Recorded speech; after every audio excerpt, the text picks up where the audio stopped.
नमस्कार, है न्यूज देख रही हैं आप। मैं हूं आपके साथ साधना बत्रा। तो नवरात्र है और ऐसे में हिंदू धर्म में विशेष महत्व माना जाता है नवरात्रि का। और आज 9वां दिन है, मां सिद्धिदात्री की पूजा की जाने वाली है। मां की आराधना की जाएगी, मां की उपासना की जाएगी। तो किस प्रकार से करेंगे पूजा और किस प्रकार से करेंगे आराधना, क्योंकि खास मेहमान हमारे साथ जुड़ गई हैं। हमारे साथ खास मेहमान आचार्य नेहा श्री अग्रवाल जुड़ी हैं। नेहा जी, बहुत स्वागत आपका। नमस्कार संजय। नेहा जी, सबसे पहले तो बताइए कि मां सिद्धिदात्री का स्वरूप आज कैसा है, क्योंकि आज 9वां दिन है और हिंदू धर्म में नवरात्रि का विशेष महत्व भी माना जाता है। तो आज की पूजा किस प्रकार से करेंगे? सबसे पहले मैं सभी जातकों को नवरात्रि की फिर से शुभकामनाएं और माँ के नवे स्वरूप की बहुत बहुत शुभकामनाएं। आज ही माँ का जो सिद्धिदात्री स्वरूप है बहुत ही दिव्य है और बहुत ही ऊर्जा से ओतप्रोत है। दिव्य कैसे है ये स्वरूप माँ का? माँ का जो ये स्वरूप है सभी सिद्धियों को देने वाला है, सभी वरदानों की पूर्ति करने वाला है। जिसकी जो भी इच्छाएं रह गई हों, 8 दिन में आप कुछ भी ना कर पाए हों, तो माँ का ये एक ऐसा स्वरूप है जो सभी प्रकार की मनोरथों को पूरा करता है। खाली संसारिक मनोरथ ही नहीं, जिन्हें मोक्ष चाहिए, जिन्हें बहुत से लोग की इच्छा होती है कि हमें स्वर्ग की प्राप्ति हो, उनके लिए भी ये दिन विशेष है। माँ की 4 भुजाएं हैं, शंख चक्र गदा कमल लिए हुए। ऐसा पुरानी मान्यता है कि जब महिषासुर का बहुत ज्यादा आतंक बढ़ गया था तो सभी देवतागण शिव जी और विष्णु जी के पास गए। वहां सभी देवतागणों के तेज से माँ का ये स्वरूप प्रकट हुआ। इस स्वरूप की खास बात क्या है? यही आज के दिन माँ की अर्ध नारीश्वर रूप में पूजा होती है। शिव और शक्ति का मिलन है आज के दिन, तो अष्ट सिद्धियों को देने वाली हैं, ऐसा मार्कंडेय पुराण में दिया है। तो इस तरह से आज जरूर विशेष पूजा है। जो 8 दिन कुछ भी नहीं कर पाए हैं माँ के उसमें कि उनके अंदर अगर जरा भी ये है कि मुझे आज कुछ विशेष करना है, तो आज की पूजा बहुत विशेष होगी। और आज जो समय है, जो शाम के 23 अक्टूबर को शाम के 5:28 तक नवमी तिथि रहेगी, तब तक आप पूजा कर सकते हैं। बिल्कुल नेहा जी, अब बात कर लेते हैं, क्योंकि आज मां सिद्धिदात्री का स्वरूप जो है, जिन्हें काफी अनोखा और काफी निराला माना गया है। और मां जब आई थी तब उन्हें ढोल नगाड़ों के साथ उनका स्वागत किया जा रहा है। लेकिन अब तमाम जातकों की आंखें जो है वो बिल्कुल नम है, क्योंकि अब माँ के जाने का वक्त भी हो चला है। हालांकि कोई नहीं चाहता है कि माँ जाएं, क्योंकि हर कोई चाहता है कि उनके घर में रहें और अच्छे से पूजा पाठ चलता रहे। लेकिन देखिए, जो नियम है वो नियम ही है।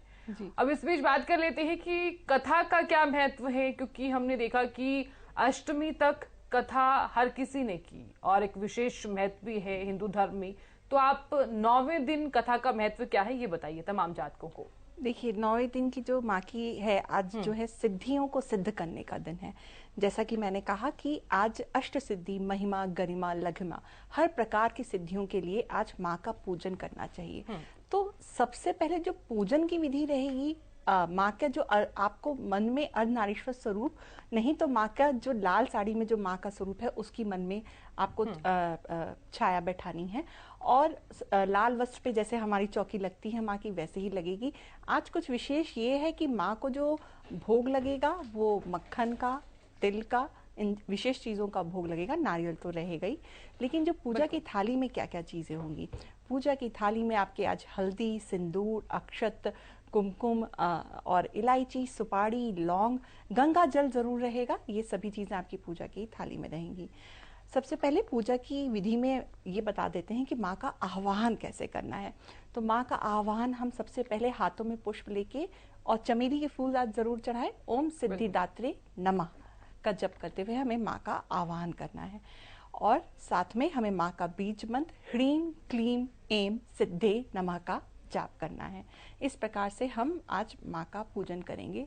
जो माँ की कथा है, तो ऐसा कहा जाता है कि महिषासुर का माँ ने वध किया था आज, तो वो सभी उस ऊर्जा को, मतलब सारी जो महिषासुर सबसे ज्यादा एक ऐसा असुर था जिसने पूरे संसार में, जगत में देवता भी उससे डर गए थे। तो किसी भी प्रकार की नकारात्मकता हो, किसी भी प्रकार की असुरी शक्तियों से आप घिरे हो, चाहे वो आंतरिक आपके मन की हो चाहे बाहर की हो, उसके लिए अगर आप चाहते हैं तो आज जरूर नवाण मंत्र से हवन जरूर करें। ये बहुत ज्यादा आज के हवन का बहुत पावरफुल होता है। आज के दिन हवन करना, और हवन करने से ही सभी प्रकार की बाधाएं नष्ट हो जाती हैं। जी बिल्कुल नेहा जी, अब बात कर लेते हैं कि पूजा की विधि क्या रहने वाली है और पूजा हम कर रहे हैं तो सामग्री क्या रहेगी, क्योंकि 9वां दिन है और सबसे अहम भी दिन है। जी देखिए, जैसे मैंने अभी बताया कि आपको पूजा में हल्दी की गांठ और सभी चीज़ें, रोली, सिंदूर, माँ का सुहाग का सामान भी रखना है। साथ में आज माँ को छोटा सा अगर आपके पास एक डमरू हो तो वो भी माँ को अर्पित करें, क्योंकि ये आज अर्धनारीश्वर रूप की हम पूजा कर रहे हैं, तो थोड़ा सा वो शिव जी के साथ उनका जो स्वरूप माना जाता है। और साथ में नैवेद्य और पंचमेवा, चरणामृत, इन सब के साथ साथ मक्खन, तिल से बनी हुई वस्तुओं का भोग लगेगा। और जो विशेष है आज के दिन बलि देने का विधान है। तो ब्राह्मण तो बलि नहीं दे सकते, अब ना ही आजकल वैसी परंपरा रही है कि हम बलि दें। तो बलि से यहाँ क्या मतलब है? आज के दिन आप कद्दू, खीरा, ककड़ी, इन चीज़ों की बलि दे सकते हैं। इन चीज़ों को घर के जो भी आपके घर में पुरुष हैं उनके द्वारा इनकी बलि करवाइए। बलि देते वक्त मन में ये भाव रखना है कि जो भी हमारी परेशानी है, हमारी जो भी रुकावटें हो रही हैं, माँ को बलि देने के साथ ही ये वहीं से रिलीज हो जाएंगी। तो इस तरह से आप बलि दे सकते हैं। आप बलि नहीं देना चाहते तो इन चीज़ों का दान आप मंदिर में कर दीजिए। ये आज के दिन का महत्वपूर्ण चीज़ है। बाकी हम जैसे पूजा करते आ रहे हैं, माँ को हम वैसे ही सब चीज़ चढ़ाएंगे। घी का दीपक, धूप बत्ती, सब चीज़ हम माँ को चढ़ाएंगे। दूसरी चीज़ एक जो विशेष महत्वपूर्ण है आज के दिन, अगर कोई अपने किसी का कुंडली में केतु खराब है ना, बार बार उसके काम रुक जाते हों, तो उनका भी आज विशेष पूजन कर सकते हैं। लेकिन ये सारी चीज़ें जो उपाय हैं, ये जब हम हवन अभी बताएंगे तो उसमें सारी चीज़ें हम कवर करेंगे। जी बिल्कुल नेहा जी, अब ऐसी बात कर लेते हैं कि यहाँ पर मंत्रों का उच्चारण किस प्रकार से किया जाएगा और हम मंत्र उच्चारण कर रहे हैं तो सरल भाषा में कौन कौन से ऐसे मंत्र हैं जो पूजा से पहले किए जाएंगे और कौन कौन से ऐसे मंत्र हैं जो पूजा के बाद में किए जाएंगे? जी जैसे माँ का आह्वान करेंगे, सबसे पहले हाथ में पुष्प लेके ओम सिद्धिदात्रे नमः। फिर माँ का हम स्तुति कैसे करेंगे? या देवी सर्वभूतेषु सिद्धि रूपेण संस्थिता नमस्तस्यै नमस्तस्यै नमस्तस्यै नमो नमः। इससे हम माँ की स्तुति करेंगे। उसके बाद आप दुर्गा चालीसा का पाठ करिए। और आज के दिन एक चीज़ ज़रूर करिए, अगर पहले के कुछ दिनों में नहीं किया है तो आज ज़रूर करें। देवी कवच के साथ देवी कीलक होता है, वो ज़रूर पढ़ें। और साथ में आपको देवी सूक्तम, तंत्रोक्त देवी सूक्तम का पाठ करना है। पाठ करने की कुछ विधि ऐसी है कि पहले हाथ में जल और अक्षत लेके, माँ मेरी पूजा स्वीकार करे, आज मैं आपका ये पाठ करना चाहता हूँ, करके फूल अर्पित करें। और जब वो पाठ एक खत्म हो जाए तब भी फूल अर्पित करें। इस तरह से आप ये पाठ कर सकते हैं। तीसरी सबसे महत्वपूर्ण चीज़ है कि आप दुर्गा सप्तशती का अगर अभी तक कुछ भी अध्याय नहीं पढ़े हैं तो आज दुर्गा सप्तशती का 4th और 11वां अध्याय जरूर पढ़ें। इसमें देवी की स्तुति देवताओं ने की है। आज आखिरी दिन है, आखिरी दिन आप देवी की इतनी स्तुति करिए कि माँ प्रसन्न होकर आपको सभी सिद्धियों से वरदानित करें। तो ये कुछ महत्वपूर्ण चीजें हैं जो आज हमें करनी है। जी बिल्कुल नेहा जी, अब ऐसे में बात कर लेते हैं कि आज के दिन हवन का क्या महत्व है, क्योंकि हमने देखा है कि चाहे अष्टमी हो या फिर नवमी, दोनों के दिन तमाम जातक हवन जरूर करते हैं और घर में किसी भी चीज को लेकर या फिर नकारात्मक जो एनर्जी आई है उसको भगाने के लिए भी हम हवन जरूर करते हैं। जी नौमी के दिन का हवन का जो सबसे ज्यादा महत्व होता है, सबसे पावरफुल हवन आज का माना जाता है। और इसे मध्य में, मतलब दोपहर में करना चाहिए, अभिजीत मुहूर्त में 12 बजे के आसपास। तो हवन में देखिए, हवन आप अगर कुछ जातक हर दिन थोड़ा सा हवन करते हैं, पर आज विशेष रूप से हवन कीजिए। हवन कुंड लेना है। हवन कुंड देखिए, अगर मिट्टी का ही कैसा है, वो कैसा है, गोल है, स्क्वायर है, गोल या चौकोर हम ले सकते हैं। उसको सबसे पहले धुल के आपको धूप में सुखा दें, फिर 2 मिट्टी के ईंटों पे उस हवन कुंड को रखें, अच्छे से लेप कर दें। हवन कुंड के आसपास आपको सजाना है, रंगोली बनानी है। हवन में अंदर स्वास्तिक जरूर बनाइए। 5 प्रकार के फल रखिए। उसके बाद हवन सामग्री में क्या क्या चीजें पड़ेंगी? हवन सामग्री में आज नैवेद्य और लौंग जरूर डलेगा। अब जो विशेष है, लकड़ी कौन सी यूज होगी? तो नवग्रह की लकड़ी आती है। तो जिनका राहु केतु से पीड़ित हो रहे हैं वो अपनी लकड़ी में दुर्वा और कुशा भी शामिल करें। दुर्वा और कुशा की लकड़ियां। और जो शनि से पीड़ित हैं वो एक पात्र में घी अलग रहेगा और शमी की जो लकड़ी है उस घी में डुबो के उसमें जरूर अर्पित करें। और मंत्र क्या लेंगे आप उस वक्त अर्पित करते वक्त? मंत्र क्या लेंगे? ओम ऐंग ह्रीं क्लीं चामुंडाय विच्चे स्वाहा। ऐसा 108 बार आप करेंगे। ओम ऐंग ह्रीं क्लीं चामुंडाय विच्चे स्वाहा, और आप अर्पित करते जाएंगे सामग्री। तो इस प्रकार से आज का हवन करना है। और हवन करते वक्त इस चीज का जरूर ध्यान दें कि आपके घर के परिवार के सभी लोग वहां बैठे और शांति के साथ बैठे, बच्चे बुजुर्ग सब बैठे, और सबसे आप आहुति डलवाइए। अगर आप इससे आहुति डलवाने के बाद आप बाद में गायत्री मंत्र से भी कर सकते हैं, वो बहुत 11 से 21 बार आप हर बच्चे से करवा सकते हैं। तो इस तरह से आज हवन का जो बहुत विशेष महत्व है, दूसरा बलि का बहुत महत्व है, और जो ये मंत्र बताए हैं, मंत्र के साथ जो पाठ बताए हैं, ये सभी करने से किसी भी प्रकार का राहु केतु शनि कुछ भी है सब शांत हो जाएगा। आपको कोई भी दूसरा उपाय करने की जरूरत नहीं है। जी बिल्कुल नेहा जी। नेहा जी, ऐसे में बात कर लेते हैं कि कंजक बिठाने का, यानी कि प्रेम पूर्वक तमाम कन्याओं को भोजन कराने का एक अलग ही विधान है यहाँ पर, और पौराणिक महत्व भी यही कहता है कि आप अगर कन्याओं को कुछ दे रही हैं तो उनके मन के अनुसार भी कुछ उपहार के रूप में भेंट कर सकते हैं।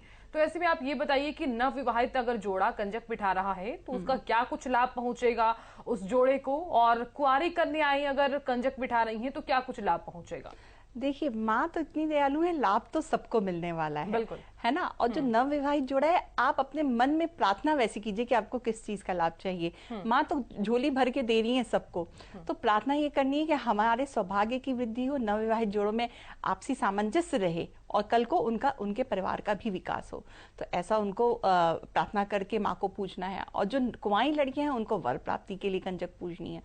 सबसे पहले कंजक हमने बात की कैसे माँ का आगमन करेंगे, कैसे आमंत्रित करेंगे, कैसे हम उनके चरण धोने की भी खास बात यह है कि आप उनको एक ऊंचे आसन पर बैठाइए और नीचे एक पात्र रख के तब उनके चरण धोइए, कमरे में ही, मतलब क्योंकि वो हमारी देवी है। उनको ये नहीं कि आप बालकनी या वॉशरूम में ले जाके चरण धुला रहे, ऐसा बिल्कुल मत करिए।